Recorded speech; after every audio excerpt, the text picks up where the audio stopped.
Hello friends, welcome to our daily podcast. ఈరోజు March 3, 2026 ప్రపంచవ్యాప్తంగా మరియు మన రాష్ట్రంలో జరుగుతున్న హాట్ టాపిక్స్ గురించి చర్చించడానికి మనతో పాటు ప్రియా ఉన్నారు. హాయ్ ప్రియా. హాయ్ రాహుల్.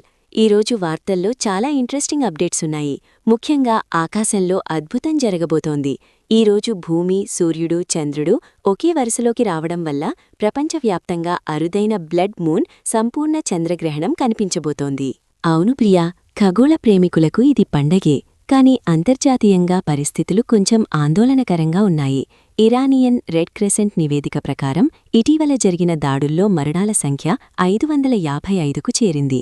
దీనివల్ల మధ్యప్రాచ్యంలో ఉద్రిక్తతలు పెరిగి చమురు రవాణా ఖర్చులు రోజుకు $4 లక్షల పైగా పెరిగి ఆల్ టైమ్ రికార్డు సృష్టించాయి. అది నిజంగా ఎకానమీపై ప్రభావం చూపుతుంది.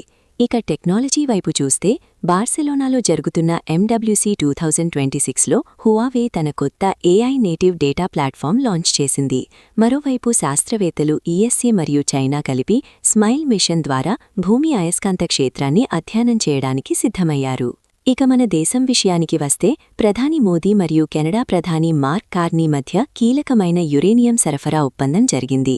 కానీ పశ్చిమ ఆసియాలో యుద్ధ వాతావరణం వల్ల ఎయిర్ ఇండియా, స్పైస్జెట్ వంటి సంస్థలు దాదాపు 350 విమానాలను రద్దు చేశాయి. కాశ్మీర్లో కూడా విద్యాసంస్థలను ముందు జాగ్రత్తగా మూసివేశారు. అవును రాహుల్. అయితే ఎకానమీ పరంగా ఒక మంచి వార్త ఏంటంటే భారతదేశ కరెంట్ అకౌంట్ లోటు జీడీపీలో 1%కి తగ్గింది.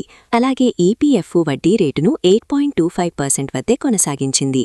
ఇక స్పోర్ట్స్ విషయానికి వస్తే విమానాల రద్దు వల్ల మన స్టార్ షట్లర్ PV సింధు దుబాయ్లో చిక్కుకుపోయారు. దీనివల్ల ఆమె ఆల్ ఇంగ్లాండ్ ఓపెన్ ఆడటంపై సందిగ్ధత నెలకొంది. మన ఆంధ్రప్రదేశ్ వార్తల్లోకి వెళ్తే విద్యార్థులారా గమనించండి. 10వ తరగతి హాల్ టికెట్లు త్వరలో bsc.ap.gov.inలో అందుబాటులోకి వస్తాయి.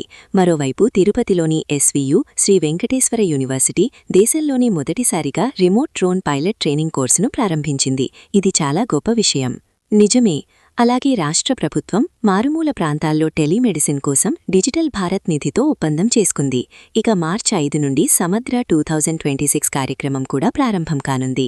అటు విజయవాడలో అంగన్వాడీ కార్యకర్తలు తమ నిరసనను కొనసాగిస్తున్నారు. థ్యాంక్యూ ప్రియా.